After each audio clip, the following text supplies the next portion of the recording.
আমরা সকলে শক্তি অনুভব করতে চাই। এবার যদি আপনাকে জিজ্ঞেস করা হয় যে সবথেকে বেশি শক্তির অনুভব কোথা থেকে করা সম্ভব, তখন কেউ কেউ বলবেন পুষ্টিকর আহার গ্রহণ করলে, ব্যায়াম করলে, কেউ বলবেন ধন লাভ করলে, বন্ধুদের থেকে, পরিবারের থেকে, আদি ইত্যাদি। এইভাবে আপনি শক্তির অনুভব অবশ্যই করতে পারেন, কিন্তু সবথেকে বেশি শক্তির অনুভব যদি আপনি করতে চান তাহলে তা পাবেন শুধু একতার দ্বারা, সংগঠনের দ্বারা।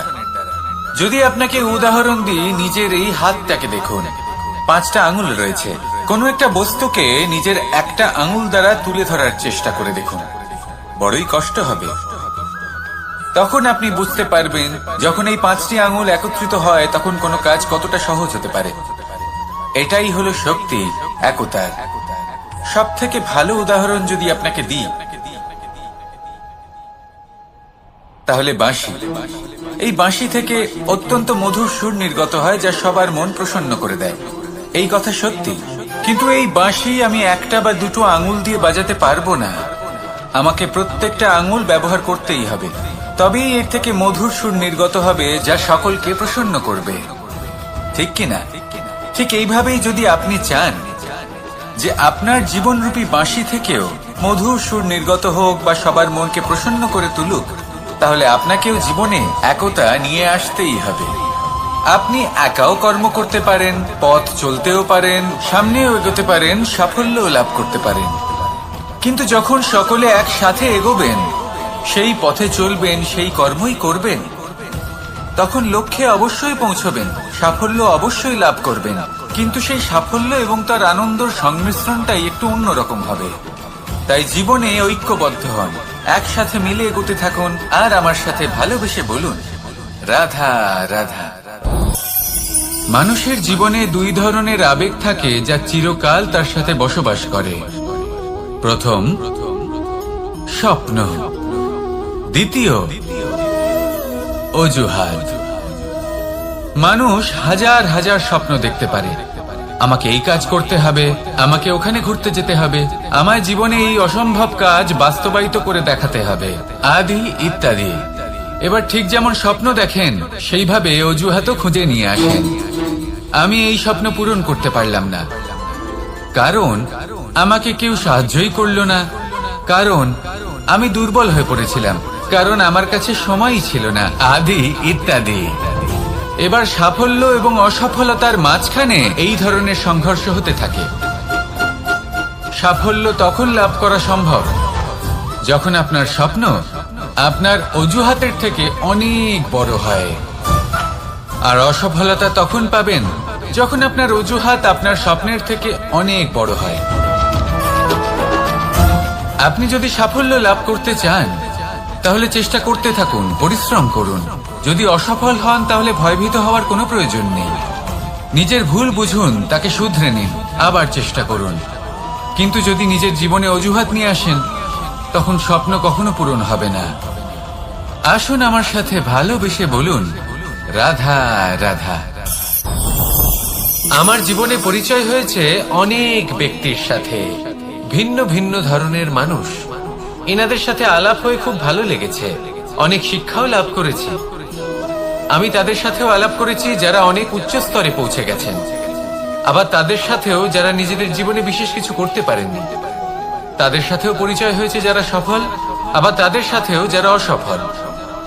এবার এই সবই একই রকম মনে হয়। এদের মধ্যে পার্থক্য শুধুই মানসিকতা। যখনই কোনো অসফল ব্যক্তির সাথে পরিচয় হয়েছে তখনই দেখেছি তাদের কাছে সবসময় একটা অজুহাত রয়েছে যে কেন তারা সফল হতে পারেননি। কখনো তারা দোষ দিয়ে থাকেন তাদের ভাগ্যকে, তাদের পরিস্থিতিকে, দোষারোপ করতে থাকেন তাদের মাতা পিতাকে, আত্মীয়দের, বন্ধু বান্ধবদের। কোনো না কোনো অজুহাত সবসময় এদের কাছে থাকে যে কেন তারা সফল হতে পারেননি। সেখানেই যখন সফল ব্যক্তির সাথে পরিচয় হয় তাদের কাছে সবসময় একটা কারণ থাকে যে কিভাবে এই সমস্যাগুলির ঊর্ধ্বে উঠে সাফল্য লাভ করা যায়। আর সেই কারণ হলো যে যাই হয়ে যাক না কেন সাফল্য লাভ করতেই হবে। যতই সংঘর্ষ করতে হোক না কেন, যতই সমস্যা আসুক না কেন, সফল আমাদের হতেই হবে। এটাই পার্থক্য মানসিকতার। সত্যি কথা বলতে আপনার আজকের এই মানসিকতা হলো আপনার আগামী ভবিষ্যতের ইমারতের ভিত। এই মানসিকতা যতটা প্রবল হবে, যতটা শুভ হবে, আপনার ভবিষ্যৎ ততটাই বিশাল এবং সুন্দর হবে।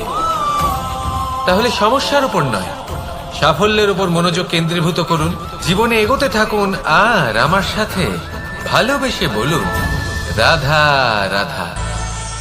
অ দিয়ে অন্ত, আ দিয়ে আরম্ভ। এই দুইয়েরই রাশি সমান।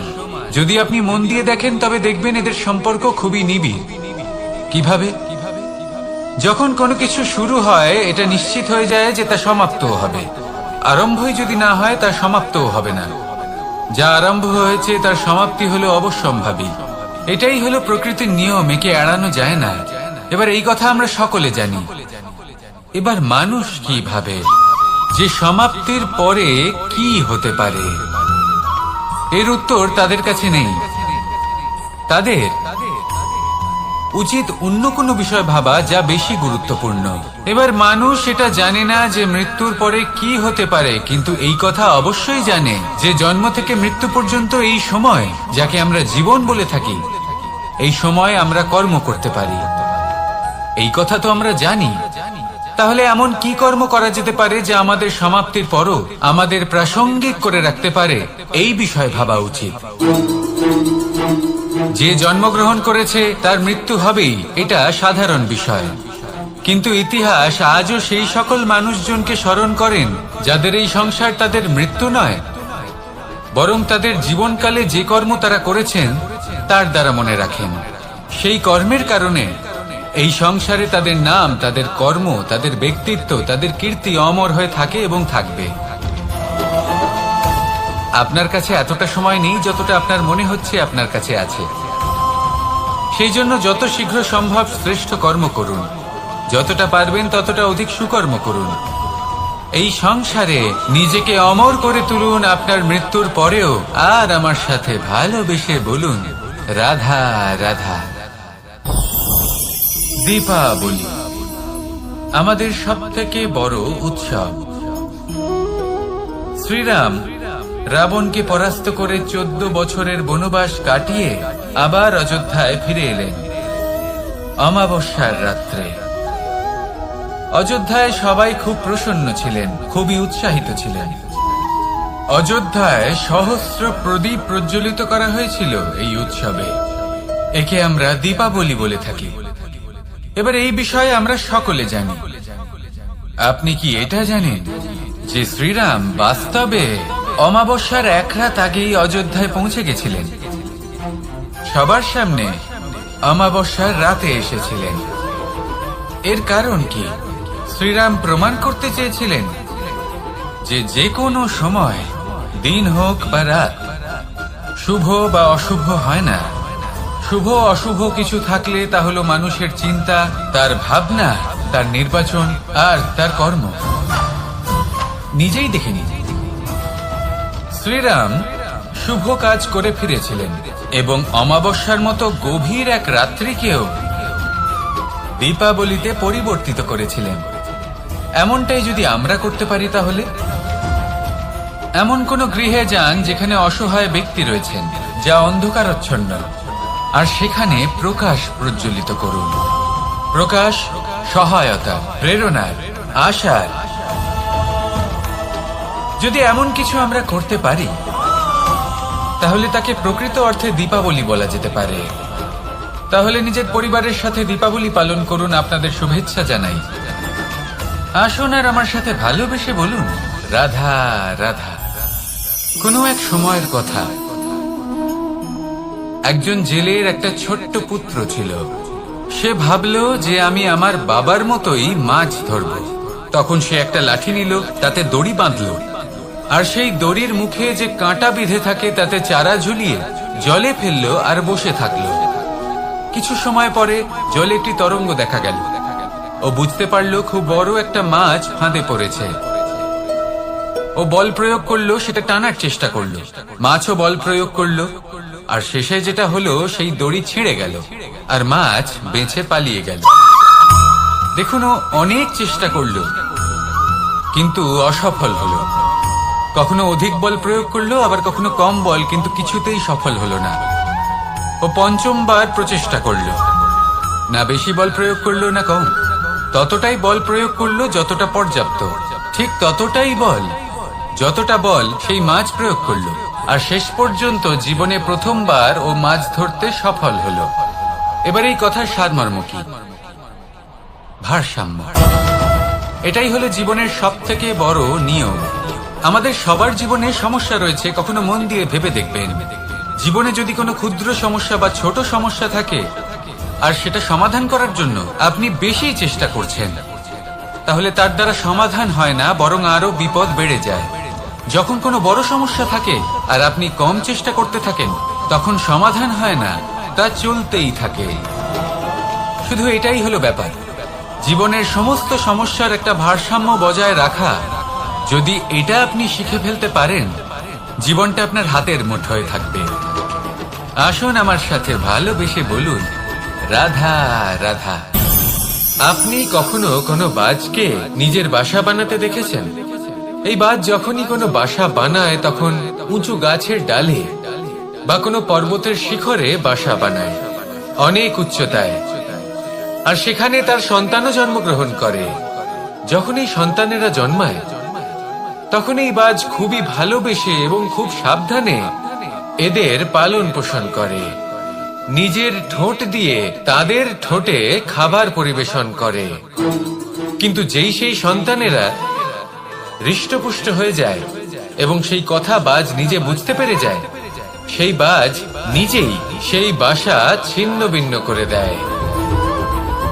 সেই সন্তান যাদের সবেমাত্র ডানা গজিয়েছে, কিভাবে উঠতে হয় তারা জানে না, সেই সন্তানগুলিকে উচ্চতা থেকে ঠেলে দেয়। সেই সন্তান প্রথমে ভয়ভীত হয়ে যায়, তারা সামনে মৃত্যুকে দেখতে পেয়ে ভয়ের কারণে তাদের ডানা ঝাপটাতে থাকে, আর সেই প্রক্রিয়াতেই সেই সন্তানগুলি উড়তে শুরু করে দেয়। এবার এই ঘটনায় আমরা কি শিক্ষা পেতে পারি? এটাই, যদি আপনি মাতা পিতা হন তাহলে নিজের সন্তানকে অবশ্যই স্নেহ করুন, কিন্তু তাদেরকে নিজের আঁচলের তলায় বেঁধে রাখবেন না। যদি আপনি চান আপনার সন্তান জীবনে উন্নতি করুক, তাহলে নিজের মুঠো থেকে তাদের স্বতন্ত্র করে দিন, এই সংসারে সংঘর্ষ করতে দিন। সেই সন্তান নিজেই বুঝতে পারবে যে জন্মের সময় পাওয়া ডানা কি করে ব্যবহার করতে হয়, আর আপনার চোখের সামনে আপনার সন্তান এই আকাশে উড়তে থাকবে। তাহলে আসুন আমার সাথে ভালোবেসে বলুন, রাধা রাধা। কখনো কোনো চাতককে দেখেছেন? একটা চাতক বর্ষার জন্য অপেক্ষা করে, সেই বর্ষার জলে নিজের তৃষ্ণা নিবারণ করে, নয়তো সারা বছর তৃষ্ণার্ত থেকে যায়। ও আকাশের দিকে তাকিয়ে থাকে আর অপেক্ষা করে যে কবে বর্ষা হবে আর কবে আমি আমার তৃষ্ণা নিবারণ করব। সেখানে অন্যদিকে একটি কাক বা একটা পায়রা, এরা কি করে? যেখানে জল পায় পান করে নেয়, যেখানে খাবার পায় খেয়ে নেয়, আত্মীয় স্বজন বন্ধু বান্ধব যাকেই পায় তার সাথে সময় কাটায়, খাবার খায় আর চলে যায়। এবার এদের মধ্যে মিল কোথায় আর পার্থক্য কোথায়? দুজনের কাছেই ডানা রয়েছে, দুজনেই উড়তে পারে, এই আকাশ হলো ওদের, খাবারের দানা ওদের। পার্থক্য হলো তাদের অভিলাষায়, পার্থক্য হলো তাদের আকাঙ্ক্ষায়, পার্থক্য জীবন যাপনের ধরনের। এবার যত বেশি আকাঙ্ক্ষা থাকবে, যত দামি জীবন যাপন করার ইচ্ছে থাকবে, তত বেশি কষ্ট আপনাকে সহ্য করতে হবে। আবার অন্যদিকে জীবন যত সরল হবে, জীবন যাপন যত সরল হবে, সমস্যা ততটাই কম হবে। তাই সবসময় চেষ্টা করবেন আপনার মানসিকতা এবং আপনার জীবন যেন সরল হয়। ভালোবাসতে থাকুন, যদি কেউ আপনাকে ভালোবাসে তাকেও আপনি ভালোবাসা ফিরিয়ে দিন। তাদের সাথে কথা বলুন, কিছু তাদের কথা শুনুন, কিছু নিজের কথা বলুন, দেখবেন সকল তাপ উত্তাপ দূর হয়ে গেছে। এটাই তো হলো জীবনের সারমর্ম। তাই প্রেমে থাকুন, ভালোবাসুন, আর ভালোবেসে আমার সাথে বলুন, রাধা রাধা। একবার একজন সাধক ওনার শিষ্যদের একটা কাজ দিলেন। একটা দুর্লভ জড়িবুটি নিয়ে আসতে বললেন। এতটাও কঠিন কাজ সেটা ছিল না, কারণ সকল শিষ্য জানতেন যে এই দুর্লভ জড়িবুটি কোথায় পাওয়া যায়। পর্বতের শিখরে। কঠিন কাজ কোনটা? সেখানে পৌঁছনোর সেই পথ যা ছিল কাঁটায় জর্জরিত, পাথরে পরিপূর্ণ, যেখানে পিছলে পড়ার আশঙ্কা রয়েছে এবং গভীর ক্ষত পেতে পারে সবাই। এবার বেশ কয়েকজন শিষ্য গেলেন, তার মধ্যে কয়েকজনই সেই জড়িবুটি নিয়ে আসতে পারলেন। কারণটা কি ছিল? কিছু শিষ্যের মনোযোগ ছিল শুধুমাত্র লক্ষ্যের দিকে, অর্থাৎ পর্বতের সেই শিখরে।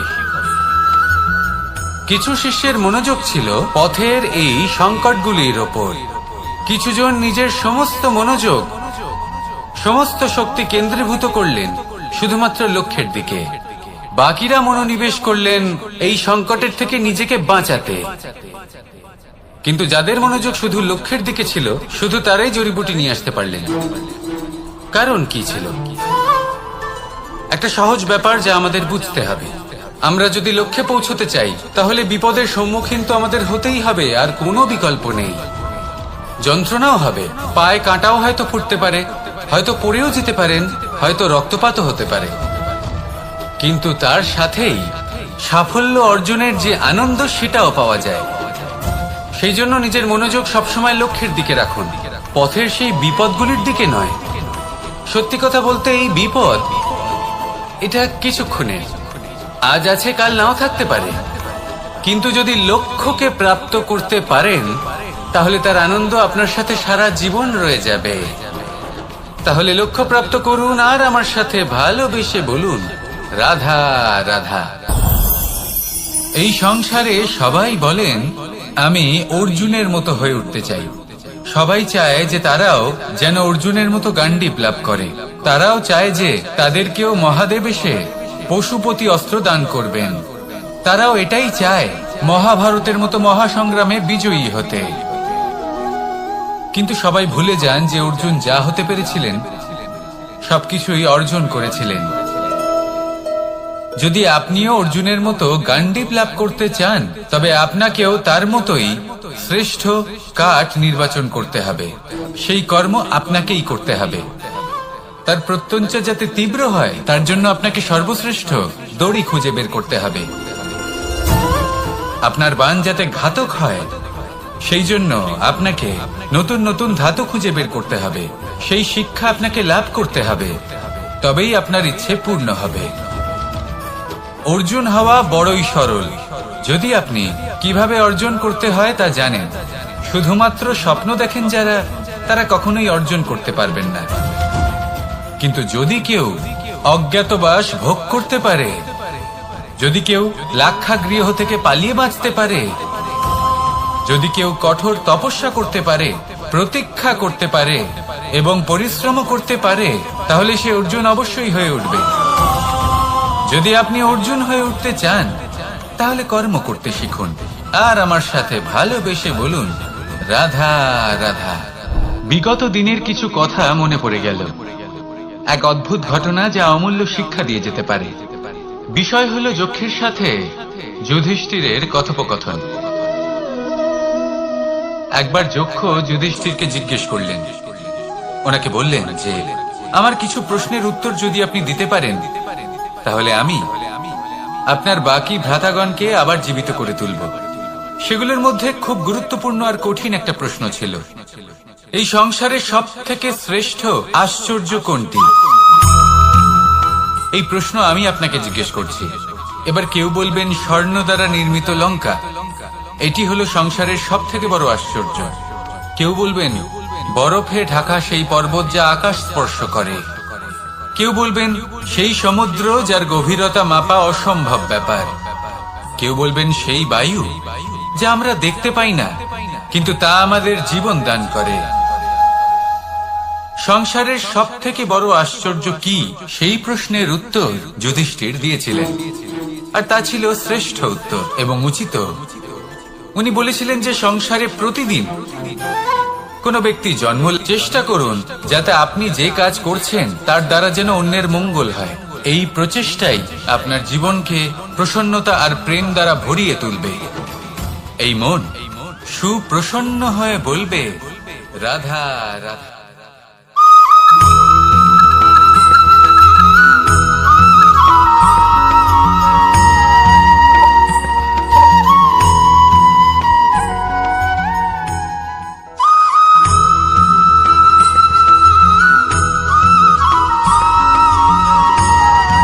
অন্ধকারাচ্ছন্ন রাত্রি যদি এসে থাকে, তাহলে আলোকিত প্রকাশ নিয়ে সূর্যও অবশ্যই আসে। রোগ যদি এসে থাকে, তাহলে তার ওষুধও অবশ্যই আসে। সমস্যা যদি আসে, তাহলে সেই সমস্যার সমাধানও নিজে থেকেই আমাদের কাছে চলেই আসে। এই সংসার, এই জীবনের শুধুমাত্র একটাই নিয়ম আছে, আর তা হলো এটাই, এই সংসার হলো একটা চক্রের মতো। এতে শাশ্বত বলে কিছু নেই, নিত্য বলে কিছু নেই, আর যা কিছুই রয়েছে সব বদলাতে চলেছে। যদি আপনার জীবনে দুঃখ থাকে, সমস্যা থাকে, যদি আপনি বিপদ দ্বারা আচ্ছন্ন, তাহলে মনে রাখবেন সবকিছু বদলে যেতে চলেছে।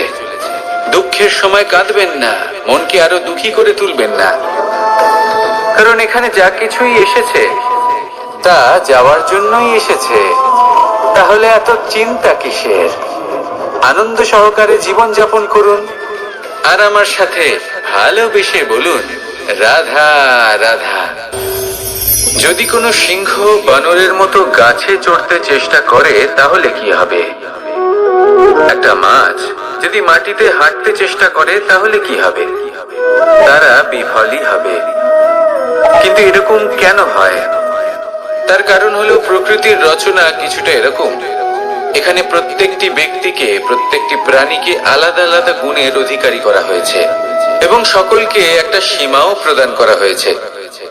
এবার এই যে বৃক্ষ, পশু, পাখি, এদের মধ্যে সেই ক্ষমতাই নেই যে এরা নিজেদের যাচাই করতে পারবে, নিজেদের সীমাগুলো বুঝতে পারবে, নিজেদের সদ্গুণগুলো চিনতে পারবে। এরা সেটা করতে পারবে না। কিন্তু মানুষ তো আলাদা। মানুষের কাছে সেই বিশেষ শক্তি আছে যে তারা পূর্ণরূপে নিজেদের যাচাই করতে পারবে, নিজেকে পূর্ণরূপে বুঝতে পারবে, নিজের দোষ, নিজের অপগুণ, নিজের সদ্গুণ, নিজেদের সীমাগুলো তারা বুঝতে পারবে। আর এটা অত্যন্ত গুরুত্বপূর্ণ। কথায় আছে যে যদি সাফল্য লাভ করতে হয়, তাহলে নিজেকে যাচাই করে নিতে হবে। তাই নিজেকে যাচাই করুন, নিজের সাথে পরিচিত হয়ে যান, এবং জীবনে কর্ম করতে থাকুন। সাফল্যের শিখরে অবশ্যই পৌঁছে যাবেন। আর ওখানে যদি যান, তাহলে এই মন প্রসন্ন হয়ে অবশ্যই বলবে, রাধা রাধা। বনের মধ্যে যদি আপনি কোনো বিষাক্ত সাপ দেখেন, তাহলে কি করবেন? আপনি তখনই তার থেকে দূরে পালাতে চেষ্টা করবেন। আর এটা কেন করবেন? নিজের রক্ষার্থে।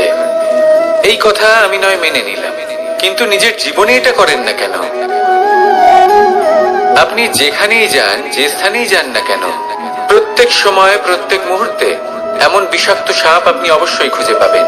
আর সেই সাপ নয় যাদের আপনি বনে খুঁজে পাবেন, এরা হলো সেই সাপ যা আপনাকে পাপ করতে বাধ্য করবে। আপনার অন্তরের বাসনা, ক্রোধ, অহংকার, লোভ, ঈর্ষা, এদের বৃদ্ধি ঘটাবে।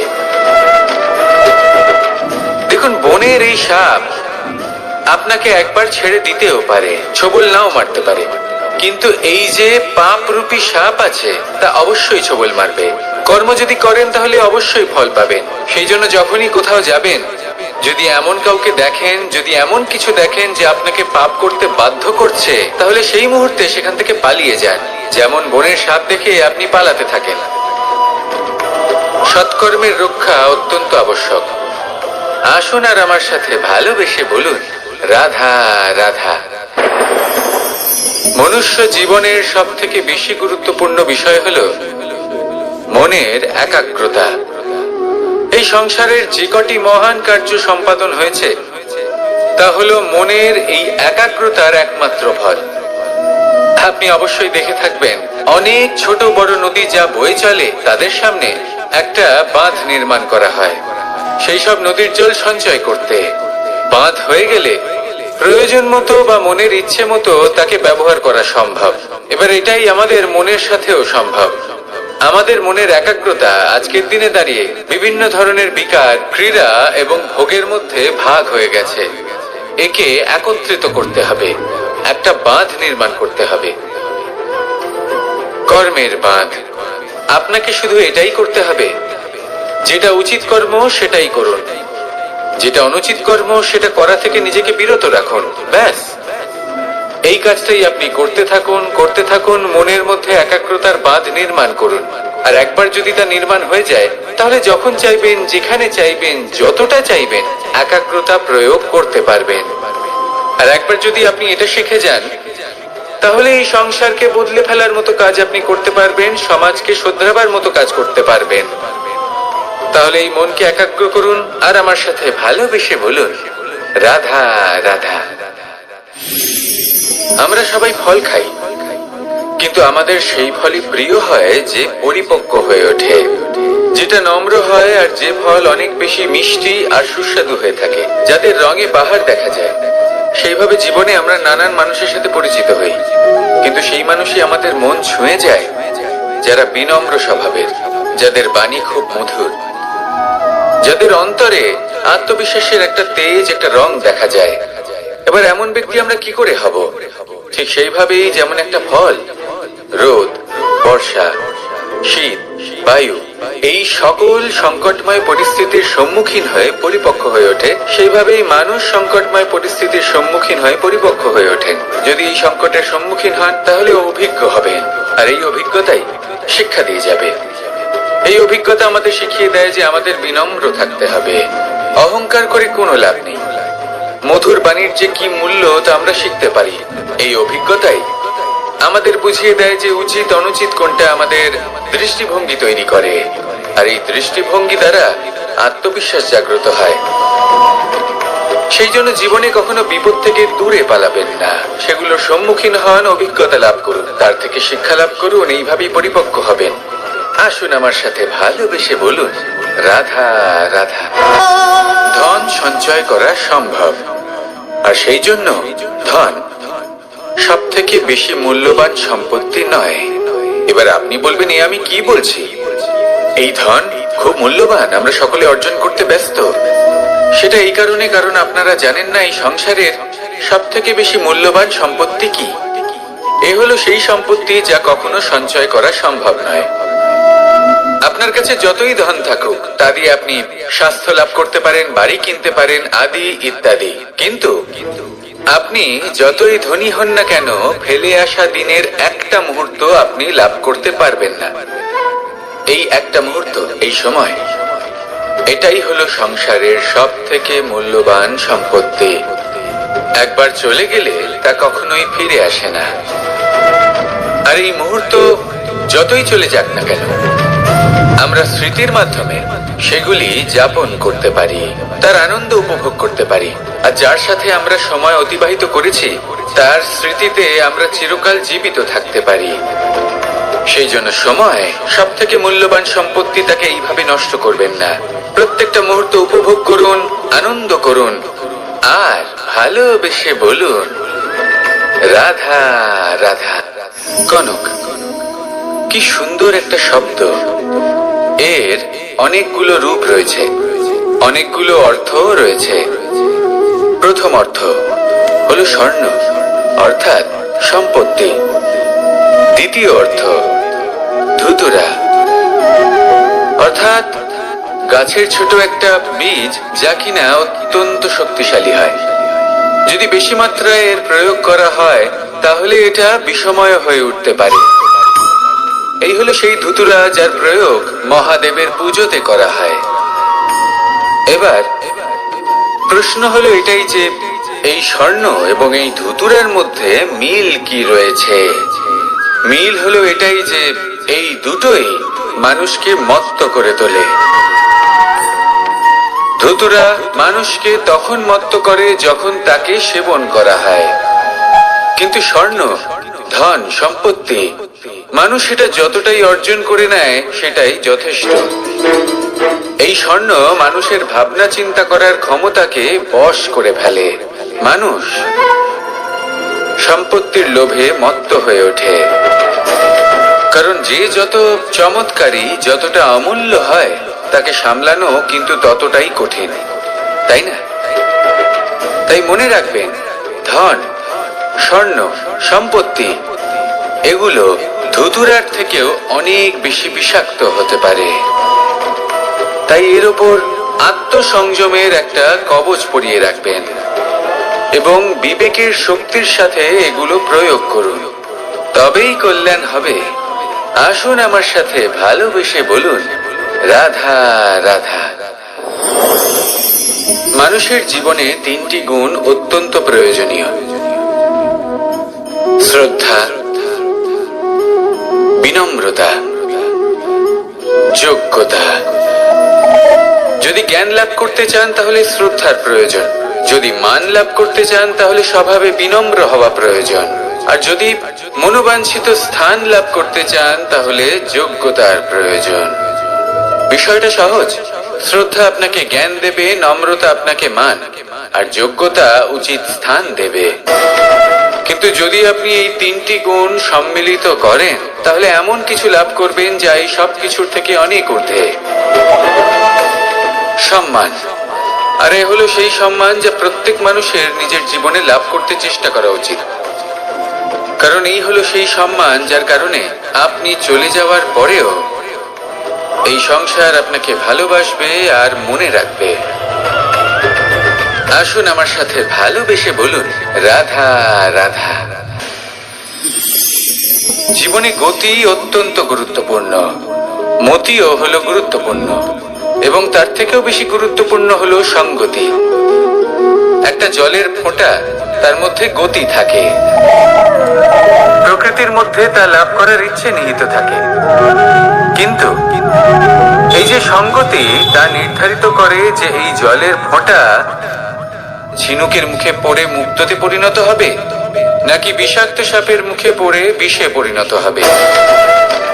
এবার দেখুন, এই জঞ্জাল স্বর্ণকারের দোকানের সামনেও থাকে এবং জঞ্জাল একজন ব্যবসাদারের দোকানেও থাকে, কিন্তু জঞ্জাল যা স্বর্ণকারের দোকানে থাকে তা ব্যবসাদারের দোকানের জঞ্জালের থেকে অনেক বেশি মূল্যবান, কারণ তার মধ্যে সোনার কণার সঙ্গতি থাকে। সেই জন্য জীবনে সঙ্গতির উপর বিশেষ গুরুত্ব দেবেন।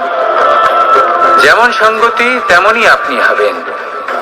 আসুন আমার সাথে ভালোবেসে বলুন, রাধা রাধা। প্রত্যেক প্রাণী ভালোভাবে জীবন যাপন করতে চান, এটা তাদের স্বভাবে আছে এবং ভাবাটা অনুচিত নয়। কিন্তু একটা ভালো জীবনের গুরুত্বপূর্ণ অংশ কোনটা? বসবাসের স্থান, সেই স্থান যেখানে আমরা জীবন অতিবাহিত করি। এবার মানুষ ভাবতে পারেন যে একটা ভালো বাসস্থানের অর্থ কি? সেই স্থান যেখানে সহজে জল পাওয়া যায়, যেখানে শুদ্ধ বায়ু পাওয়া যায়, যেখানে আনাজ উৎপন্ন হয়। এটা জীবনযাপনের জন্য পর্যাপ্ত বটে, কিন্তু ভালো জীবন যাপনের জন্য আরো একটা কথা আপনাকে বুঝতে হবে। সাধু, জ্ঞানী, পণ্ডিত ব্যক্তি, এই সকল মহাপুরুষ, এনাদের যে বাসস্থান তা অত্যন্ত বিশেষ হয়। এখানে এক ধরনের বিশেষ ইতিবাচক শক্তি থাকে, এমন একটা স্থান যেখানে দেবতারাও বিচরণ করে। জীবন আমরা সবাই যাপন করি, কিন্তু জীবনের উদ্দেশ্য শুধুমাত্র জীবন যাপন করা নয়। জীবনের উদ্দেশ্য হলো মুক্তি লাভ করা। আর এই সকল সাধু, জ্ঞানী, পণ্ডিত ব্যক্তি, এই সকল মহাপুরুষ আপনাকে মুক্তির পথে নিয়ে যেতে পারেন, কারণ এরা হলেন সেই মহাপুরুষ যারা নিজেদের অন্তরের বিকার, অহংকার, ক্রোধ, বিদ্বেষ এই সকল দোষগুলিকে ত্যাগ করেছেন, এদের উপর বিজয় লাভ করেছেন। এমনই একজন ব্যক্তি আপনাকে মুক্তির পথে নিয়ে যেতে পারে। প্রয়োজন হলো শুধুই এনাদের চিনতে পারা, এদের কথা বুঝতে পারা এবং এদের দেখানো পথে চলা। যদি আপনি এটা করতে পারেন তাহলে এই মন প্রফুল্ল হয়ে বলবে, রাধা রাধা। আমি এখানে একা এই বনে বসে আছি, বাঁশি বাজাচ্ছি। কার জন্য? কে আছেন এখানে? কেউ নেই। আমার প্রজা, আমার রাজ্য, আমার পরিবার আমার থেকে অনেক দূরে আছেন। আমি এখানে একা এই বনে বসে, এই আকাশের এই রঙের, গাছের এই সব ফলের, মাটির সুবাসের আনন্দ উপভোগ করছি। কেন? আমি হলাম দ্বারকাধীশ। এমন কি রাজকীয় বা ভৌতিক সুখ রয়েছে যে আমি ওখানে পেতে পারি না? সবকিছুই পেতে পারি, তাও এখানে বনে একা বসে আছি। কোন সুখ খুঁজে চলেছি? একা থাকার সুখ। আমরা প্রত্যেকদিন অনেক মানুষের সাথে, চিন্তাধারার সাথে, কর্মের সাথে, পরিস্থিতির সাথে, সুখ দুঃখের দ্বারা বেষ্টিত থাকি। জীবনের এই চক্রে আমরা জড়িয়ে পড়তে থাকি। যতই আমরা এই সমস্যার সমাধান করি, আমরা ততই এতে জড়িয়ে পড়ি।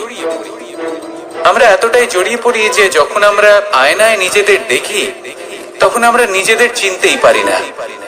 এমন মনে হয় যেন আমরা নিজেদের হারিয়ে ফেলেছি। সেই জন্য প্রত্যেক দিন আপনি কিছু সময় নিজের সাথে কাটান একান্তে। এটা অত্যন্ত আবশ্যক।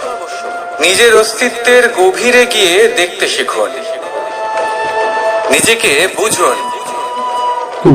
অদ্ভুত শান্তির অনুভূতি হবে। যেমন এই বায়ু, এই বৃক্ষ, এই পুষ্প, এই নিসর্গ, এদের মতো আপনিও কখনো একলা হতে শিখুন। কখনো নিসর্গের একটা অংশ হয়ে দেখুন। এই মন প্রসন্ন হয়ে বলবে, রাধা রাধা।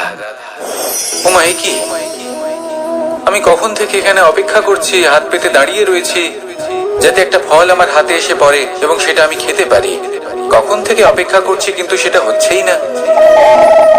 এবার আপনি বলবেন যে এসব কি বলছি, এ কি অদ্ভুত কথা বলছি।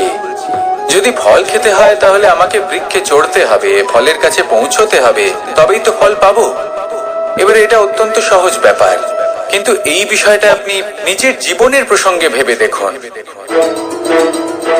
লক্ষ্য কোথায় আছে আপনি জানেন, সেই লক্ষ্যে পৌঁছানোর পথ কি সেটাও আপনি জানেন, সেই পথে চলার ক্ষমতাও আপনার রয়েছে, কিন্তু তাও আপনি নিজের লক্ষ্য লাভ করতে পারছেন না। কেন? কারণ আপনি অপেক্ষা করছেন যে লক্ষ্য আপনার সামনে চলে আসবে, কিন্তু তা হয় না।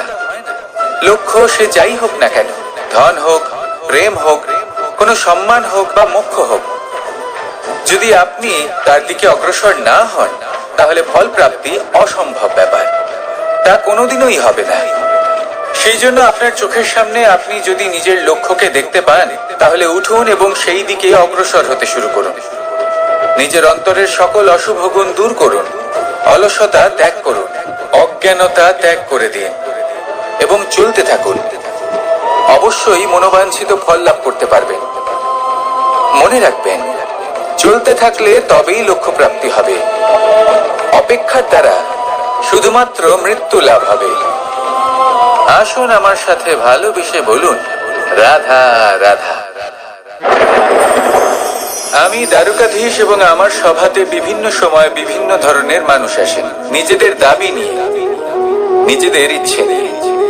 কখনো কেউ ভোজন চান, আবার কখনো কেউ ওষুধ, কখনো কেউ বস্তু চান, কেউ আবার চান বস্ত্র। কারোর জ্ঞান চাই, কারোর ধন চাই, আবার কারোর বাসস্থান। অনেক সময় আমি এই অনুরোধ, এই ইচ্ছে পূর্ণ করি না। এবার আপনি এটা ভাবতেই পারেন যে কৃষ্ণ তো তাহলে লোভী, ওর কাছে তো সবকিছুই রয়েছে, তারপরেও সে নিজের প্রজার ইচ্ছে পূর্ণ করে না, তাদের সমস্যাগুলি বুঝতে পারে না, তাদের সুখ স্বাচ্ছন্দ্য প্রদান করে না। আসল সত্য হলো এটাই যে কোনো সবল ব্যক্তি, যে কোনো গৃহস্থ ব্যক্তি যে কাজ করতে সক্ষম, তার পরিশ্রম দ্বারাই নিজের প্রয়োজনগুলি এবং ইচ্ছেগুলি পূরণ করা উচিত। এটা অত্যন্ত প্রয়োজনীয়। আর এগুলো তিনি করতে পারেন শিল্প, ব্যবসা, আচরণ অথবা জ্ঞানের ভিত্তিতে। এই পথে চলতে হবে, পরিশ্রম করতে হবে, তবেই সে কিছু অর্জন করতে পারবে। এবার এমন কোন ব্যক্তি যার এই সব কিছুতে কোনো রুচি নেই, যে কিছুই করতে চায় না, সে কিছুই অর্জন করতে পারবে না। এবার এরকম কোন ব্যক্তিকে যদি আমি কোনো বস্তু প্রদান করি, তাহলে কি হবে? সে পরাধীন হয়ে যাবে, আর সেটা উচিত হবে না। তাহলে কি করা উচিত? তাকে পথ দেখানো। তাকে বোঝাতে হবে যে কোন পথে চলে তুমি নিজের লক্ষ্য প্রাপ্ত করতে পারবে। শিল্প, জ্ঞান, আচরণ এবং ব্যবসা এই পথে কিভাবে চলে সেটা শেখাতে হবে। আর আমি সেটাই করি। তার ফলে কি হয়? ব্যক্তি স্বাধীন হয়ে যায়। সংসারে সে যা চাইবে তাই প্রাপ্ত করতে পারবে। কখনো কারোর থেকে কিছু চাইবার প্রয়োজন পড়বেই না। এই কথাটা সবসময় মনে রাখবেন। যখনই দান করবেন তা ভাবনা চিন্তা করে এমন ভাবে দান করবেন যাতে সামনের ব্যক্তি স্বাধীন হতে পারে, পরাধীন নয়। আসুন আমার সাথে ভালোবেসে বলুন, রাধা রাধা করতে শিখুন। পাণ্ডব, পাণ্ডবরা বন থেকে এসেছিলেন। ওনাদের কাছে না কোনো ধন ছিল, না কোনো সম্পদ, না বিদ্যা। নিজের পরিশ্রমের দ্বারা ওনারা বিদ্যা অর্জন করেছিলেন, আর তার দ্বারাই সম্পদ অর্জন করলেন আর ধনও অর্জন করলেন। এই পাণ্ডব ছিলেন অত্যন্ত কুশল এবং শক্তিশালী। যুধিষ্ঠির নিজের পরিশ্রম দ্বারা এমন জ্ঞান অর্জন করেছিলেন যে এই সংসার ওনাকে ধর্মরাজ যুধিষ্ঠির অভিহিত করেছিল। দেখতে গেলে পাণ্ডবদের কাছে সবকিছুই ছিল, কিন্তু যখন বিষয় এলো আরো ধন লাভ করার, তখন যুধিষ্ঠির, যিনি পাণ্ডবদের মধ্যে জ্যেষ্ঠ, তিনি সকল পাণ্ডবদের সাথে দ্যুতক্রীড়ায় অংশগ্রহণ করে ফেললেন। এর ফলে না শুধু ধনলক্ষ্মী, ধর্মলক্ষ্মী, বিবেক লক্ষ্মীকেও হারালেন, আর শুধু তাই নয়, নিজের গৃহলক্ষ্মী দ্রৌপদীকেও হারিয়ে ফেললেন। এর কারণ কি? ভুলে গেলেন খুব সহজ একটা কথা। এই সংসারে সম্মান এবং সাফল্য দুটোই পরিশ্রমের দ্বারা লাভ করতে হয়, কিন্তু দ্রুতক্রীড়ার এই খেলা আমাদের ভাগ্যের উপর নির্ভরশীল। এই সংসারে দুটি পথ রয়েছে। একটা পথ যেখানে কর্ম এবং পরিশ্রমের দ্বারা আপনি নিজের পথ নিজেই রচনা করতে পারবেন, আর দ্বিতীয় পথ হলো যেখানে এই ভাগ্য এক মুহূর্তে আপনাকে শিখরেও পৌঁছে দিতে পারে, আবার ধূলিসাৎ করে দিতে পারে। আপনি কোন পথ বাছবেন সেই চয়ন আপনারই। আসুন আর আমার সাথে ভালোবেসে বলুন, রাধা রাধা। কোনো এক সময়ের ঘটনা এটা। মা এবং বাবা হাটে গিয়েছিলেন। তখন আমি আর দাদা গিয়েছিলাম গরু চড়াতে। আমরা বাড়ি ফিরে এলাম, আর মা সেই সময় একটা কাজ করতেন। যখনই হাটে যেতেন দরজা তালা বন্ধ করে যেতেন।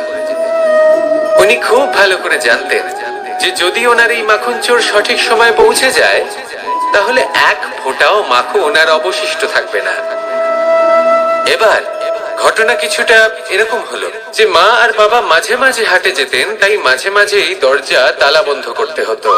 যখন মা আর বাবা ফিরে এলেন তখন বাবা ভুলে গিয়েছিলেন যে এই চাবির গোছা থেকে ঠিক কোন চাবিটা দরজার তালা খোলার জন্য উপযোগী। উনি চেষ্টা করতে শুরু করে দিলেন। একটার পর একটা চাবি দিয়ে উনি চেষ্টা করতে থাকলেন, কিন্তু সেই দরজার তালা তো খুলতেই চাইছিল না। ওনার মাথা থেকে ঘাম পড়তে শুরু করলো। তখন মা বললেন যে তালা ভেঙে দেওয়া যাক। মা চলে গেলেন, আর বাবা বললেন না না দাঁড়াও, আর কিছু চাবি বাকি আছে, এটা হয়তো খুলতে পারবো। মা হাতুড়ি নিয়ে চলে এলেন সেই তালা ভাঙার জন্য, আর তখনই বাবা শেষ চাবিটা প্রয়োগ করলেন আর দরজার তালা খুলে গেল। যদি উনি চেষ্টা না করতেন তাহলে এই তালাটাও ভেঙে যেত আর চাবিটাও নষ্ট হয়ে যেত, ঠিক কিনা? এবার এই ঘটনাটা আমি দেখেছিলাম, আর আমার মনে হলো যে কখনো কখনো এই চাবির গোছার মধ্যে থেকে শেষ চাবিটাও কিন্তু জীবনের দরজা খুলে দিতে পারে। সেজন্য আপনি যদি জীবনে সাফল্য লাভ করতে চেষ্টা করেন, নিজের লক্ষ্যে পৌঁছতে চান, তাহলে হার মানবেন না। হয়তো দেখবেন আপনার পরবর্তী প্রচেষ্টা বা এই অন্তিম প্রচেষ্টা আপনাকে সাফল্যের পথে নিয়ে গেল। তাই নিরন্তর প্রচেষ্টা করতে থাকুন, জীবনে সাফল্য লাভ করুন। যজ্ঞের আগুনকে শুভ বলে মনে করা হয়, আর সেখানেই চিতার আগুনকে অশুভ মনে করা হয়। এমনটা কেন হয়? এখানে বিষয়টা হলো লক্ষ্য, বিচার এবং সঙ্গের। যখন আমরা যজ্ঞ করি তখন আমাদের লক্ষ্য কি হয়? পরিবেশকে আরো পবিত্র করে তোলা, ইতিবাচক করে তোলা। আমাদের লক্ষ্য শুভ হয়। তারপরে আসে বিচার। এই পরিস্থিতিতে সেই বিচার হলো অগ্নি। স্ফুলিঙ্গ থেকে তীব্র আকার ধারণ করে সমস্ত কাঠকে পুড়িয়ে দেয় এবং সুগন্ধ ছড়িয়ে দেয়। অর্থাৎ যদি আপনার লক্ষ্য শুভ হয় তাহলে তার নিজেই শুভ বিচারধারাকে আমন্ত্রণ জানায়। এই শুভ বিচার তখনই আসবে যখন আপনার সংকল্প শুভ হবে। অন্যদিকে হলো চিতার আগুন। এর লক্ষ্য কি? একটা দেহকে পরধামে পৌঁছে দেওয়া। সবার শেষে সবকিছু আপনার উপরে নির্ভরশীল যে আপনি কোনটা চয়ন করতে চান। আপনার লক্ষ্য যদি শুভ হয় তাহলে আপনার বিচার এবং সঙ্গতি আর তার পরিণাম সবই শুভ হবে। আসুন আর আমার সাথে ভালোবেসে বলুন, রাধা রাধা। এই সংসারের প্রত্যেক বস্তুর, প্রত্যেক পরিস্থিতির, প্রত্যেক আবেগের দুটি দিক আছে। এর মধ্যে পার্থক্য করা সম্ভব শুধুমাত্র দৃষ্টিভঙ্গির দ্বারা। যদি কোনো ব্যক্তি পর্বত শিখরে দাঁড়িয়ে থাকেন তাহলে উনি এটাই দেখতে পাবেন যে এই জলের ধারা সমুদ্রের দিকে বয়ে চলেছে। আরেক ব্যক্তি যিনি সমুদ্রের কাছে দাঁড়িয়ে আছেন তার এটাই মনে হবে যে এই জলের ধারা সমুদ্রের দিকে আসছে। এখানে বিষয়টা হলো দৃষ্টিভঙ্গির, আর এটাই সময়ের সাথেও হয়ে থাকে। অনেক সময় মানুষ চিন্তিত হয়ে পড়েন, ত্রস্ত হয়ে পড়েন যে তার কাছে হয়তো খুব কম সময় আছে, তাতে তিনি অনেক কিছুই করতে পারবেন না, আর একটু সময় থাকলে খুব ভালো হতো। তিনি এইভাবেও ভাবতে পারেন যে অল্প হলেও সময় বাকি তো রয়েছে, অর্থাৎ যা অবশিষ্ট আছে তাকে সংরক্ষণও করা সম্ভব, তাতে জীবন যাপনও করা সম্ভব। আর এটা নির্ভর করছে আপনার উপর। তাই দৃষ্টিভঙ্গি ইতিবাচক রাখুন। জীবনে দুই ধরনের আবেগ রয়েছে যার কোনো মূল্য নেই। আমার কথার অর্থ এটা নয় যে এদের কোনো গুরুত্ব নেই, গুরুত্ব যথেষ্টই রয়েছে, শুধু এদের জন্য আপনাকে কোনো মূল্য দিতে হয় না। প্রথম আবেগ হলো আনন্দ, প্রসন্নতা।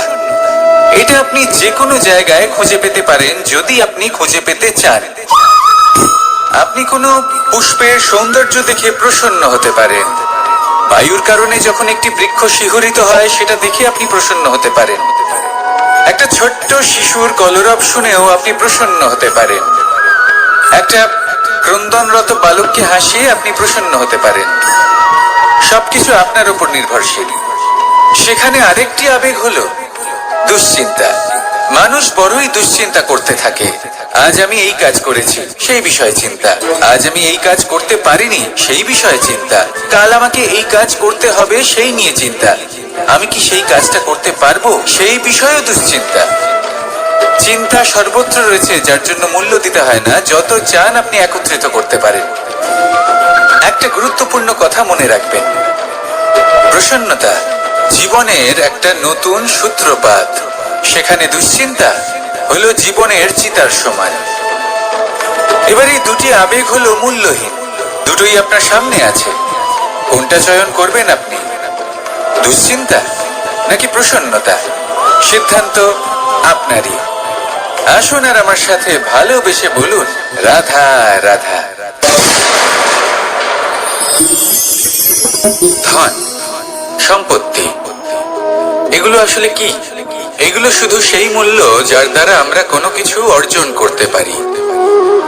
এবার এই ধনের দ্বারা এই সংসারে অনেক কিছু লাভ করা সম্ভব, কিন্তু সেই সব কিছুই শুধুমাত্র ভৌতিক বস্তুই হবে, ভৌতিক সামগ্রী, ভৌতিক সুবিধা। অর্থাৎ আপনার কাছে যতই ধন থাকুক তা আপনাকে শান্তির ঘুম এনে দিতে পারবে না, আপনাকে জীবনের বাস্তব সুখের অনুভূতি লাভ করাতে পারবে না, কারণ এগুলো ভৌতিক ধন। এই ভৌতিক বস্তুই অর্জন করাতে সক্ষম। বাস্তবিক ধন কি? যদি এই প্রশ্ন আপনার মনে আসে তাহলে তার উত্তর আমি আপনাকে দেব একটা উদাহরণের মাধ্যমে।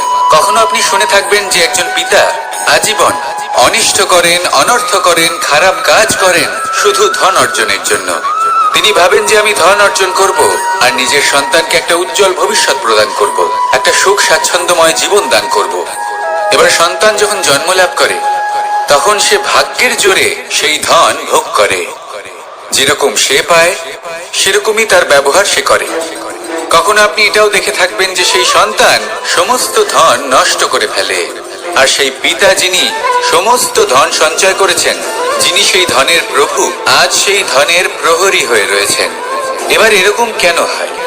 এরকম তখনই হয় যখন সেই পিতা বুঝতেই পারেন না যে তার জীবনের আসল ধন কি। সেই আসল ধন তার সন্তানকে সে দিতেই পারে না। যদি পিতা তার সন্তানকে কর্মের জ্ঞান দিতে পারেন, উচিত কোনটা অনুচিত কোনটা সেই শিক্ষা দিতে পারেন, সংস্কারের প্রকৃত শিক্ষা দিতে পারেন, তবে সেটা ধনের থেকে অনেক বেশি গুরুত্বপূর্ণ। এটাই হলো জীবনের বাস্তব ধন। আপনি সেই কথা তো অবশ্যই শুনে থাকবেন, কুসন্তান হলে ধন সঞ্চয় করে কি হবে, সুসন্তান হলে ধন সঞ্চয় করে কি হবে। সন্তান যদি কুপুত্র হয় তাহলে সব নষ্ট করে ফেলবে, আর সন্তান যদি সুপুত্র হয় তাহলে ধন থাকুক না থাকুক সে নিজেই কর্মের পথে অগ্রসর হয়ে ধন অর্জন করবে আর নিজের জন্য এক উজ্জ্বল ভবিষ্যৎ গড়ে তুলবে। তাই সন্তানকে সম্পদ দেওয়ার আগে কর্মের জ্ঞান দান করুন, সুশিক্ষা দিন, কারণ এটাই হলো জীবনের প্রকৃত ধন। আসুন আর আমার সাথে ভালোবেসে বলুন, রাধা রাধা। একবার একটা শেয়াল বনে বিচরণ করছিল। ও একটা ছোট্ট শাবক দেখতে পেল। ও ভাবলো, আজ একেই আমি খাবার হিসেবে গ্রহণ করব। আশেপাশে দেখলো কেউ দেখছে না তো, কেউ ছিল না, আর সেই শাবকের উপর আক্রমণ করলো, যা হলো একটা ঘোর অপরাধ। বনের নিয়ম অনুসারে আপনি কখনোই শাবকের উপর আক্রমণ করতে পারেন না। তারপর এই খবরটা যখন রাজা সিংহ জানতে পারলেন, সভার আয়োজন করলেন। কিন্তু সেখানে শেয়াল বলল, আমি তো এরকম কিছু করিনি, কিন্তু যদি আপনি এরকম বলেন কোনো প্রমাণ দিন, এর কোনো সাক্ষী আছে? তখন রাজা সিংহ পেঁচাকে ডেকে পাঠালেন, যে সেই মুহূর্তে বৃক্ষের শাখার উপর বসেছিল, সে সব কিছু দেখেছিল। পেঁচা সব সত্যি কথা বলল, আর শেয়ালকে মৃত্যুদণ্ড দেয়া হলো। এবার এই কাহিনী আমি আপনাকে কেন শোনালাম? কারণ মানুষও কখনো কখনো এরকম কর্ম করেন যা শিয়াল করেছে। এটা ভাবেন কেউ দেখছে না যখন আমি অনুচিত কর্ম করতেই পারি, কিন্তু না, আপনি যাই করুন না কেন কেউ না কেউ অবশ্যই তা দেখছে। কোনো ব্যক্তি না হলেও কোনো প্রাণী, না হলে কোনো যক্ষ বা দেব বা প্রেত। যদি এনারা কেউ না দেখেন, তাহলে ধরিত্রী মাতা দেখেন, যেখানে দাঁড়িয়ে আপনি সেই কর্ম করছেন, তাই না? তাই একটা কথা সবসময় মনে রাখবেন, কে দেখছেন কে দেখছেন না সেই বিষয়ে ভাবা ছেড়ে দিন। এটা খুব সহজ কথা। আপনি যদি উচিত কর্ম করেন উচিত ফল পাবেন, যদি অনুচিত কর্ম করেন তাহলে আপনি অনুচিত ফল অবশ্যই পাবেন। সেই জন্য উচিত পথে চলতে থাকুন, উচিত কর্ম করতে থাকুন, আর আমার সাথে ভালোবেসে বলুন, রাধা রাধা। আমরা সবাই জীবনে নিজের জন্য সবচেয়ে ভালোটাই চাই, সবচেয়ে ভালো সুবিধা পেতে চাই, সবচেয়ে বেশি সম্মান পেতে চাই। কিন্তু সবার পক্ষে এই সব পাওয়া কি সম্ভব? হ্যাঁ, নিশ্চয়ই। শুধু একমাত্র বাধা সময়।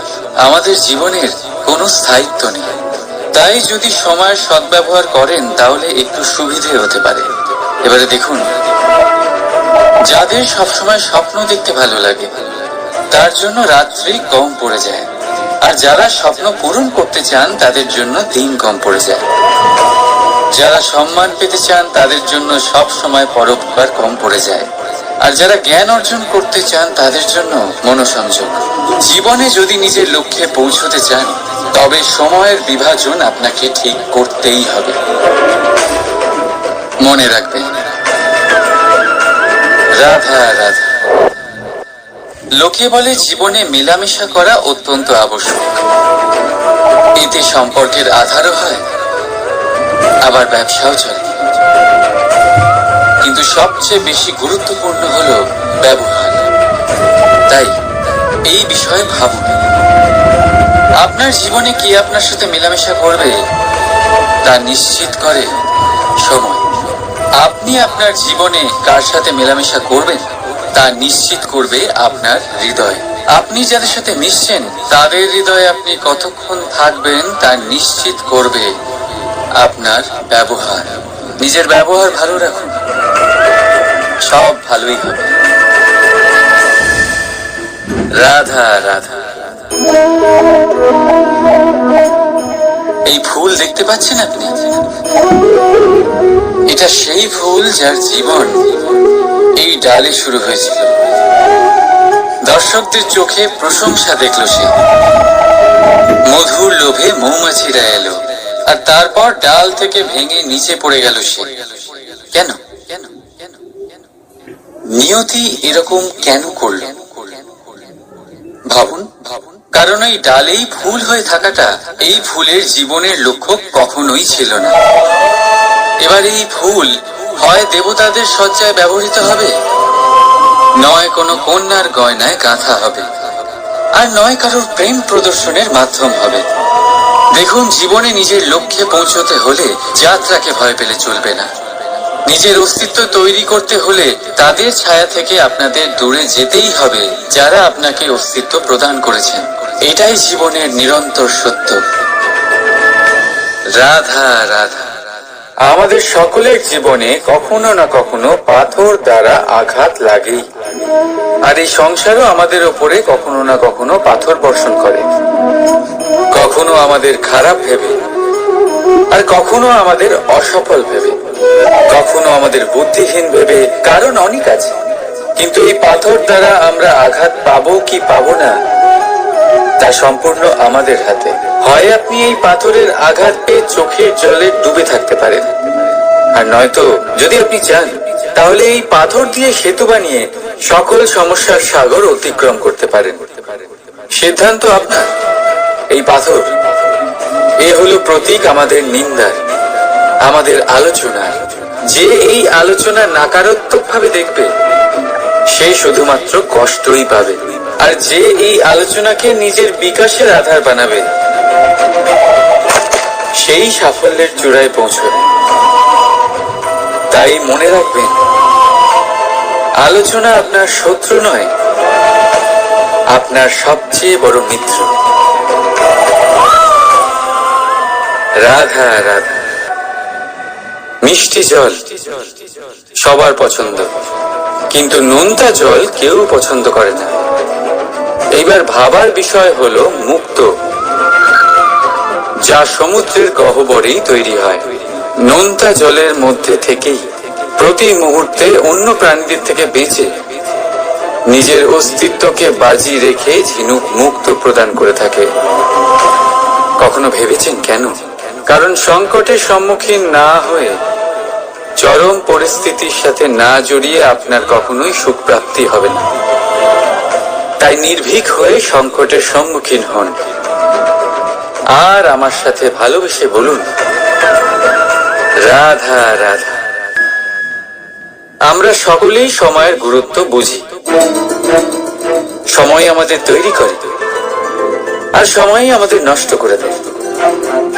কখনো ভালো সময় আসে, আর কখনো ভীষণ খারাপ সময় আসে। তবে আশ্চর্যের বিষয় এটাই যে সব জেনেও আমরা সময় নষ্ট করি। মনে রাখবেন, সময় শুধু বয়ে যায়, কখনো ফিরে আসে না। তাই ভালো সময় আসার অপেক্ষায় সময় নষ্ট করবেন না। যাই করবেন আজ, এক্ষুনি, এই মুহূর্তে শুরু করুন।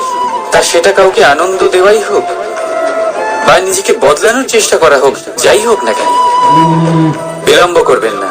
কারণ সময় শুধুমাত্র তাকেই সঙ্গ দেয় যে সর্বদা সময়কে সম্মান করে। রাধা রাধা। কোথায় আছে সবকিছু সীমা থাকে, মুশকিলের, কষ্টের, সংকটের, অন্ধকারের। যার কোনো সীমা নেই তা হলো কেবলমাত্র কঠোর পরিশ্রমের।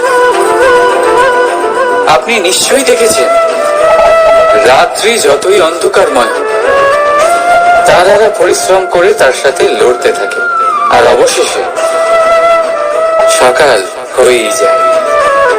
ঝড়ে পাখিদের বাসা ছিন্ন বিচ্ছিন্ন হয়ে যায়, কিন্তু পাখিরা নিজের পরিশ্রম দ্বারা তা আবার বানিয়ে নেয়। কারণ যা সীমিত তাকে অসীমের কাছে হারতে হয়, আর পরিশ্রম অসীম। রাধা রাধা। প্রবাহিত নদী কত সুন্দর হয়, বলিষ্ঠ হয়। যেদিক দিয়ে বয়ে যায় সেখানে এক নতুন জীবন প্রদান করে, ধরণীকে উর্বর করে, আকাল দূরে রাখে। আর হয়তো এই জন্যই নদীকে মায়ের মতো পুজো করা হয়। কিন্তু আপনি কি কখনো ভেবে দেখেছেন যে নদীর জন্ম কি করে হয়? এ কি শুরু থেকেই এমন বিশাল আর খরস্রোতা হয়? না, বৃষ্টির ছোট ছোট ফোঁটা একসাথে সম্মিলিত হয়ে এক সূক্ষ্ম ধারা তৈরি করে, আর সেই ধারাগুলি পর্বতের বরফ কেটে তাদেরকে গলিয়ে জলপ্রপাত হয়ে ঝরে পড়ে পাথরের সাথে ধাক্কা খেয়ে তারপরেই সে নদী হয়ে ওঠে। ঠিক সেইভাবেই এত সহজে কেউ মহান হয়ে ওঠে না। ছোট ছোট চেষ্টা মিলে এক বিশাল ব্যক্তিত্ব তৈরি করে। তাই জীবনে সর্বদাই চেষ্টা করতে থাকুন। অস্তিত্ব নিজে থেকেই প্রকাশ পাবে। রাধা রাধা। কখনো কখনো আমরা নিজের মা বাবার উপর কতটা রেগে যাই, মনে করি ওনাদের মন আমাদের দিকেই নেই। আমরা ভাবি ওনাদের কাছে আমাদের কোনো অস্তিত্বই নেই, আর তাই আমরা রেগে যাই। কিন্তু আপনি কি কখনো এমন অনুভব করেছেন যে আমাদের চোখ দিয়ে আমরা আমাদের নাক কখনো দেখতেই পাই না, কারণ তা চোখের ভীষণই কাছে থাকে, দুই চোখের মাঝখানে। কিন্তু যখন কেউ মুখে আঘাত করে, হাত সর্বপ্রথম নাককেই সুরক্ষিত করার চেষ্টা করে। মাতা পিতাও অনেকটা এরকমই হয়। আপনার ভালোর জন্য, আপনার সুরক্ষার জন্য তারা সবসময় তৈরি। তাই তাদের প্রেমকে কখনো সন্দেহ করবেন না। আবশ্যক নয় তাদের প্রেম আপনি সবসময় স্পষ্টভাবে দেখতে পাবেন, কারণ এই এক এমন প্রেম যা সর্বদাই আপনার সাথে ঢাল হয়ে আপনার রক্ষা করতে থাকবে। রাধা রাধা। বাবুল গাছ কত বিশাল আকার হয়, পিপুল গাছও বিশাল আকার হয়। কিন্তু আপনি কি কখনো ভেবে দেখেছেন যে কেন বাবুল গাছ কেটে তা ব্যবহার করা হয়, আর কেনই বা পিপুল গাছকে পুজো করা হয়? এই জন্যই, কারণ পিপুল গাছ তার নিচে বসে থাকা পথিককে ছায়া প্রদান করে, নিজের ডালে অসংখ্য পাখিদের আশ্রয় দিয়ে থাকে, কাউকে কাঁটা ফুটিয়ে দূরে সরায় না, বরং তাকে শীতল ছায়া দিয়ে তার ক্লান্তি দূর করে। এই সংসারে যদি আপনি সম্মান পেতে চান, তবে পিপুল গাছের মতোই হতে হবে। কিছু দিতে শিখুন, আনন্দ, সুখ, শীতলতা দান করতে শিখুন, আর কাঁটার মতন কাউকে কখনো কষ্ট দেবেন না। সম্মান স্বয়ং হেঁটে আপনার কাছে আসবে। আর মন প্রসন্ন হয়ে বলবে রাধা রাধা। শক্তি অর্জন করা এতটা কঠিন নয় যতটা শক্তি লাভ করার পরে সেই শক্তি সামলানো কঠিন হয়। কারণ যেই মানুষ শক্তি লাভ করে তার মনে গর্ববোধ জন্মায়, জন্মায় অহংকার, জন্মায় জেদ। তাই শক্তি প্রাপ্ত করার সাথে বিনম্র থাকাও অত্যন্ত আবশ্যক। আর এটা আমাদের শেখা উচিত বৃক্ষের থেকে। বৃক্ষ যা আমাদের ফল দেয়, বৃক্ষ যা যত ফল দেয় ততটাই ঝুঁকে যায়। আমরা পাথর মারি ওই বৃক্ষের থেকে ফল প্রাপ্ত করার জন্য। সেই পাথরের মার সহ্য করেও বৃক্ষ আমাদের ফল দেয়। কোনো গর্ববোধ নেই, কোনো অহংকার বোধ নেই, আর সেই জন্য এই বৃক্ষের পুজো করা হয়। এটাই হলো মাহাত্ম্য, শক্তির সাথে বিনম্রতা। যদি এই শক্তি সৃজন করে থাকে, সাহায্য করে থাকে, সম্বল হয়ে থাকে, তবেই সেই শক্তি উপযুক্ত। আর নয়তো সেই শক্তি একদিন আপনাকে আসক্ত অবশ্যই করবে। তাহলে শক্তি অবশ্যই অর্জন করুন, কিন্তু তার সাথে সেই শক্তি সামলানোর মতো বিবেকও আপনাকে অবশ্যই জাগ্রত করতে হবে। তাহলে আসুন আমার সাথে ভালোবেসে বলুন রাধা রাধা।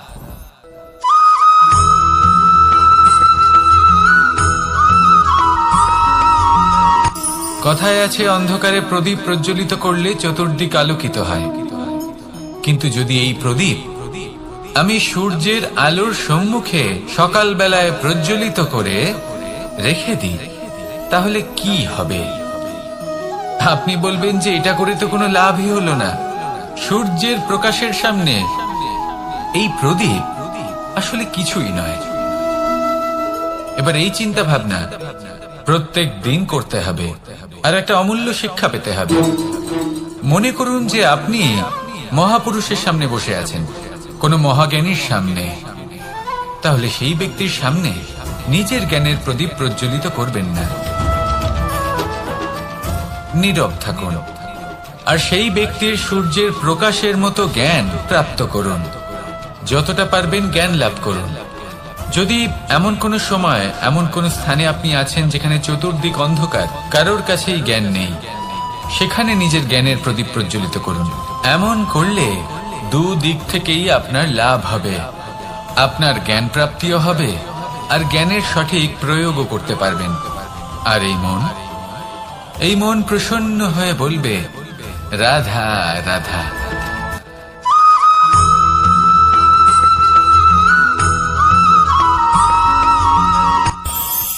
এই সংসারে আমরা প্রকাশ কোথা থেকে পাই? এর উত্তর বড়ই সরল। ভোরে যখন সূর্যোদয় হয় তখন প্রকাশের কিরণ আমাদের ঘরে এসে পৌঁছয়। এইভাবেই আমরা প্রকাশ লাভ করি। এবার এই প্রকাশের আলোতেই আমরা সারাদিনের কাজ সম্পন্ন করি।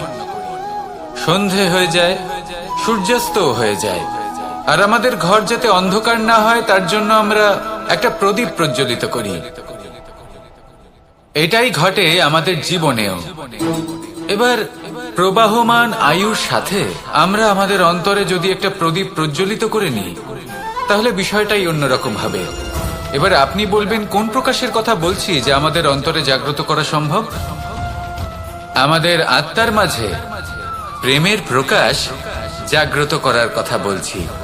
কারণ আমাদের এই জীবন এও হলো দিনের আলোর মতো। আজ প্রকাশ আছে, কিন্তু কোনোদিন অবশ্যই অস্ত হবে। কিন্তু অস্ত হবার আগে যদি আমরা আমাদের আত্মার মাঝে প্রেমের এই প্রকাশ উজ্জ্বলিত করে নিই, তাহলে আমাদের সন্ধ্যাকালও আমরা আনন্দে এবং প্রেমে যাপন করব। তাহলে আসুন আর আমার সাথে ভালোবেসে বলুন, রাধা রাধা।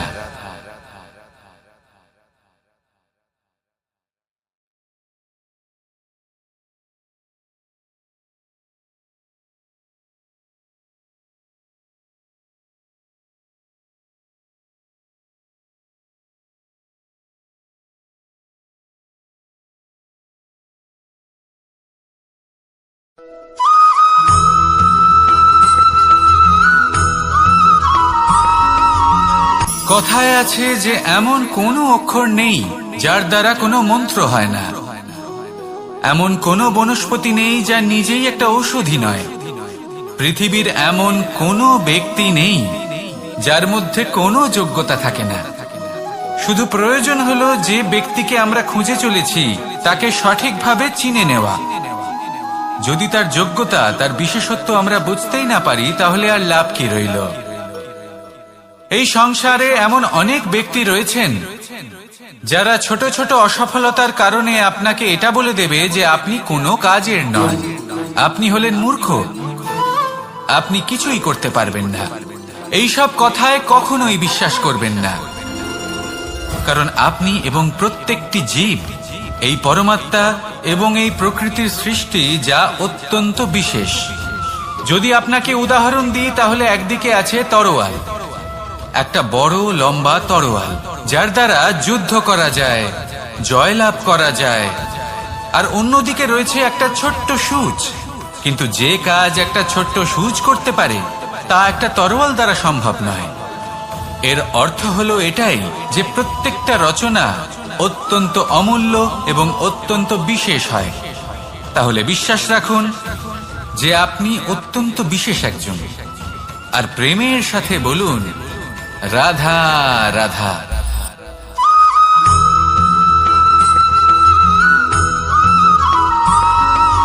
জীবনে যখন কোনো ব্যক্তি নিজের লক্ষ্য প্রাপ্তির জন্য নিরন্তর পরিশ্রম করতে থাকেন, চেষ্টা করতে থাকেন, তখন তিনি কষ্ট অনুভব করেন, কখনো শারীরিক কষ্ট, কখনো মানসিক কষ্ট। এবার উনি এটা ভাবতে থাকেন যে আমি কি উচিত করছি নাকি অনুচিত করছি। কারণ অন্যদিকে এমন একজন ব্যক্তিও আছেন যিনি একদমই পরিশ্রম চেষ্টা করছেন না। তিনি মদিরা পান করেন, বিলাসিতায় জীবন কাটান, অলস প্রকৃতির হয়ে ওঠেন, নিদ্রাতে বিলীন হয়ে থাকেন আর ভাবেন যে তিনি সুখ লাভ করছেন। কিন্তু এরকম কেন হয়? কারণ যখন আমরা সৎ পথে থাকি, উচিত পথে চলি, লক্ষ্য প্রাপ্ত করার জন্য চেষ্টা করতে থাকি, তখন আমাদের ভেতরে থাকা নেতিবাচক শক্তি এবং পাপ এই দেহকে ত্যাগ করে দেয়। আর এই অনুভূতিটাই আমাদের দুঃখের অনুভূতি দেয়, কষ্ট দেয়। এবার সেখানে যদি আমরা কুপথে চলি, অনুচিত পথে চলতে থাকি, তাহলে আমাদের ভেতরে থাকা পুণ্য এবং ধনাত্মক শক্তি আমাদের দেহ ত্যাগ করে দেয়। আর এই অনুভূতির কারণেই আমরা সুখ অনুভব করি। কিন্তু কখনো ভাববেন যে এই সুখ বেশি সময় পর্যন্ত থাকে না। সেই জন্য সবসময় মনে রাখবেন, যদি আপনি জানেন যে এটাই আপনার লক্ষ্য, এটাই উচিত পথ, শুভ পথ, তাতে নিরন্তরভাবে এগিয়ে যেতে চেষ্টা করতে থাকুন। এই কষ্ট আপনাকে সুখের পরাকাষ্ঠায় কখন পৌঁছে দেবে তা আপনি জানতেই পারবেন না। আসুন আমার সাথে ভালোবেসে বলুন, রাধা রাধা।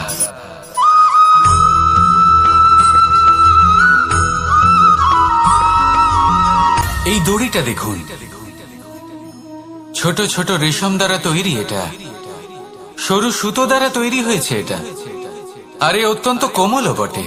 আর আপনি চাইলে এটা সোজাও করে দিতে পারেন, আর চাইলে এটা বেঁকিয়েও দিতে পারেন, আর যদি চান তাহলে এটা গোল গোল করে বেঁধে কোথাও রেখেও দিতে পারেন। এবার এই কোমল দড়ি যদি কোনো নিষ্ঠুর কঠিন পাথরে বারংবার জড়িয়ে দেওয়া হয়, তাহলেও তাকেও কাটতে পারে, নিজের ছাপ ছেড়ে যেতে পারে, সেটার আকারও বদলে ফেলতে পারে। এবার এর কারণ কি? এর কারণ হলো অভ্যাস আর নিরন্তর প্রচেষ্টা।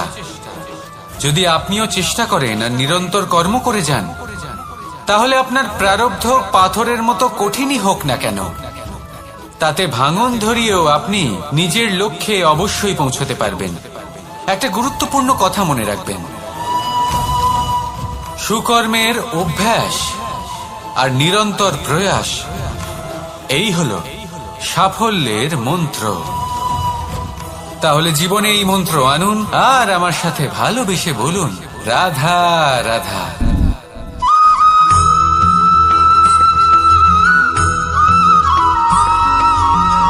এই সংসারে কোনো বস্তু হোক বা ব্যক্তি হোক, তার একার গুরুত্ব কিন্তু খুব বেশি নয়। একটা উদাহরণ হিসেবে বৃষ্টির ফোঁটাকে ভেবে দেখুন। যদি একটি বৃষ্টির ফোঁটা হয় তাহলে তার খুব বেশি গুরুত্ব থাকে না, কিন্তু যখন সহস্র বৃষ্টির ফোঁটা মেঘের মধ্যে দিয়ে ঝরে পড়ে, তখন সেটা বর্ষার রূপ ধারণ করে। সেই বর্ষা যা এই প্রকৃতিকে শান্ত করে। সেইভাবেই পাথরের ছোট টুকরো, তার খুব বেশি গুরুত্ব থাকে না, কিন্তু যখন অসংখ্য পাথরের টুকরো একত্রিত হয় তখন তা পর্বতের আকার ধারণ করে।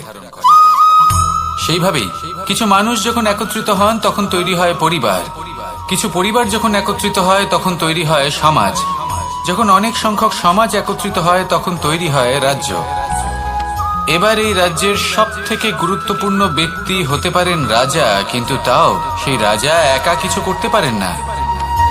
যুদ্ধ লড়ার সময় তারও নিজের সৈন্যদলকে প্রয়োজন পড়ে। কিন্তু এই সংসারে এমন একজন ব্যক্তি আছেন যিনি একাই সব কাজ করতে থাকেন, এবং সেই ব্যক্তি হলেন মা।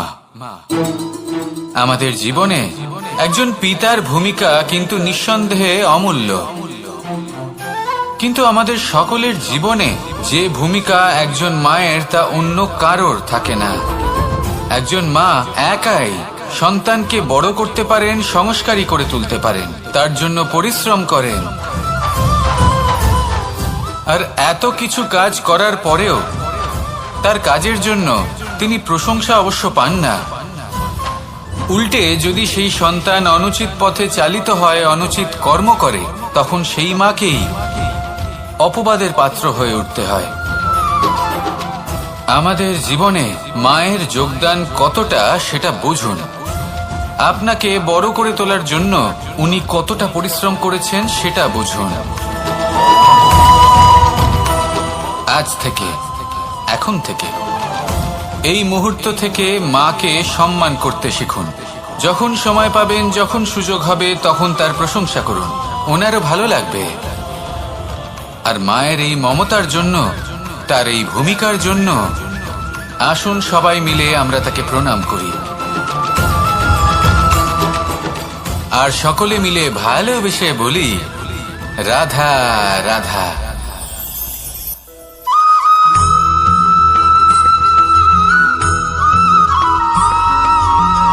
আপনি কখনো কোনো বাজকে নিজের বাসা বানাতে দেখেছেন? এই বাজ যখনই কোনো বাসা বানায় তখন উঁচু গাছের ডালে বা কোনো পর্বতের শিখরে বাসা বানায়, অনেক উচ্চতায়। আর সেখানে তার সন্তানও জন্মগ্রহণ করে। যখন এই সন্তানেরা জন্মায় তখন এই বাজ খুবই ভালোবেসে এবং খুব সাবধানে এদের পালন পোষণ করে। নিজের ঠোঁট দিয়ে তাদের ঠোঁটে খাবার পরিবেশন করে। কিন্তু যেই সেই সন্তানেরা হৃষ্টপুষ্ট হয়ে যায় এবং সেই কথা বাজ নিজে বুঝতে পেরে যায়, সেই বাজ নিজেই সেই বাসা ছিন্ন ভিন্ন করে দেয়। সেই সন্তান যাদের সবেমাত্র ডানা গজিয়েছে, কিভাবে উঠতে হয় তারা জানে না, সেই সন্তানগুলিকে উচ্চতা থেকে ঠেলে দেয়। সেই সন্তান প্রথমে ভয়ভীত হয়ে যায়। তারা সামনে মৃত্যুকে দেখতে পেয়ে ভয়ের কারণে তাদের ডানা ঝাপটাতে থাকে। আর সেই প্রক্রিয়াতেই সেই সন্তানগুলি উড়তে শুরু করে দেয়। এবার এই ঘটনায় আমরা কি শিক্ষা পেতে পারি? এটাই, যদি আপনি মাতা পিতা হন তাহলে নিজের সন্তানকে অবশ্যই স্নেহ করুন, কিন্তু তাদেরকে নিজের আঁচলের তলায় বেঁধে রাখবেন না। যদি আপনি চান আপনার সন্তান জীবনে উন্নতি করুক, তাহলে নিজের মুঠো থেকে তাদের স্বতন্ত্র করে দিন। এই সংসারে সংঘর্ষ করতে দিন। সেই সন্তান নিজেই বুঝতে পারবে যে জন্মের সময় পাওয়া ডানা কি করে ব্যবহার করতে হয়। আর আপনার চোখের সামনে আপনার সন্তান এই আকাশে উড়তে থাকবে। তাহলে আসুন আমার সাথে ভালোবেসে বলুন, রাধা রাধা।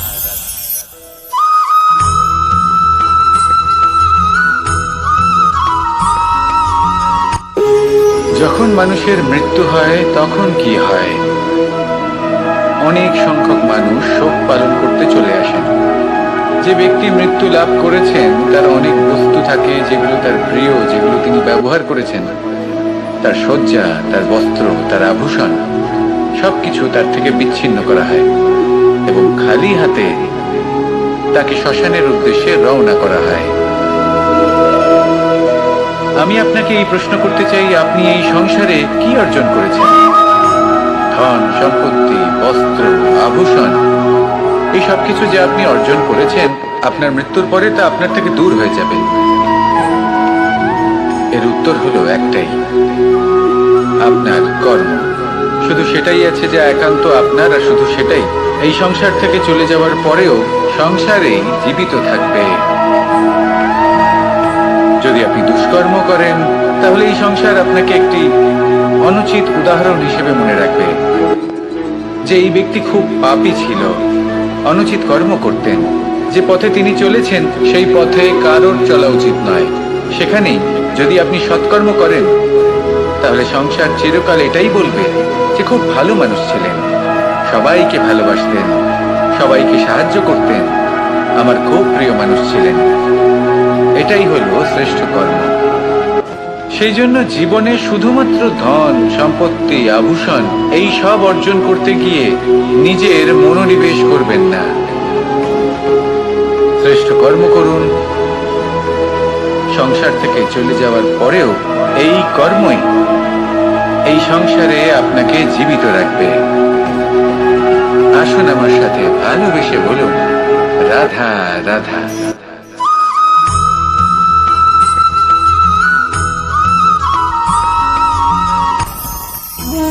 ভোজন। এবার ভোজন সংগ্রহ করার জন্য মানুষ কি না করেন, সব সময় চেষ্টা করতে থাকেন। ফসল উৎপাদনের জন্য অনেক পরিশ্রম করতে থাকেন, কিন্তু অনেক সময় অনেক পরিশ্রম করার পরেও ফসল ভালো উৎপাদন হয় না। এর কারণ কি? কারণ হলো এটাই যে আপনি পরিশ্রম হয়তো অনেক করেছেন, কিন্তু আপনার নজর তো সেই বীজের দিকে ছিলই না যা আপনি রোপণ করেছেন। সেই জন্য সব সময় কোনো বীজ রোপণ করার আগে তাকে পরখ করে দেখুন, তা অত্যন্ত আবশ্যক। আর সেইভাবেই যখনই কোনো কর্মের প্রশ্ন আসে, তাহলে সেখানে শুধুমাত্র পরিশ্রম যথেষ্ট নয়। সেই কাজের প্রতি আপনার কর্তব্য কি, আপনার উদ্দেশ্য কি, সেটা জানা হলো অত্যন্ত গুরুত্বপূর্ণ। তাই কর্ম করুন, কিন্তু সেই কর্মের প্রতি আপনার যা উদ্দেশ্য তার মাহাত্ম্য বুঝতে চেষ্টা করুন। তাহলে আসুন আমার সাথে ভালোবেসে বলুন, রাধা রাধা।